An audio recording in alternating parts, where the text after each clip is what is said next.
Hari ini kami melakukan pemeriksaan spesimen sebanyak 22.281 spesimen. Sehingga total spesimen yang kita periksa sekarang adalah 871.436 orang. Dari pemeriksaan ini kita mendapatkan data konfirmasi positif 1.301 orang, sehingga totalnya menjadi 60.695 orang. Kalau kita perhatikan distribusi dari penambahan kasus ini adalah sebagai berikut. Jawa Timur hari ini melaporkan kasus baru terkonfirmasi sebanyak 353 orang. Dan kemudian juga melaporkan kasus sembuh sebanyak 247 orang. Kemudian Sulawesi Selatan hari ini melaporkan kasus baru terkonfirmasi sebanyak 180 orang dan melaporkan juga 41 kasus sembuh. DKI Jakarta hari ini melaporkan 140 kasus baru terkonfirmasi dan sembuh 238 orang.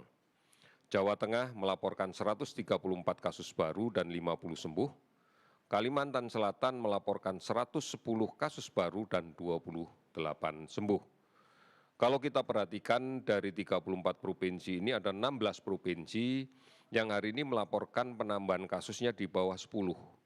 Ada 6 provinsi yang hari ini tidak melaporkan ada penambahan kasus. Kemudian beberapa provinsi yang jumlah kasus sembuh dilaporkan lebih banyak daripada kasus terkonfirmasi adalah Nusa Tenggara Barat, 23 kasus baru dan 25 sembuh. Banten, 21 kasus baru dan 54 sembuh. Kemudian Maluku, 7 kasus baru dan 9 sembuh.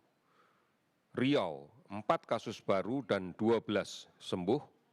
Kepulauan Riau, 3 kasus baru, 4 sembuh.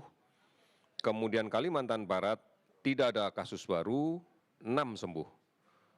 Kalimantan Utara, tidak ada penambahan kasus baru, dilaporkan 6 kasus sembuh. Kemudian Sulawesi Selatan, Sulawesi Tengah, tidak ada penambahan kasus dan 1 sembuh. Saudara-saudara, total sembuh hari ini adalah 901 orang, sehingga akumulasi keseluruhan menjadi 27.568 orang. Kalau kita perhatikan persentase nasional sembuh, sekarang berada di kisaran 42%, namun kalau kemudian kita perhatikan, sudah lebih dari 13 provinsi yang memiliki persentase sembuh di atas 70%. Dan angka ini pasti akan naik karena proses sembuh ini membutuhkan waktu.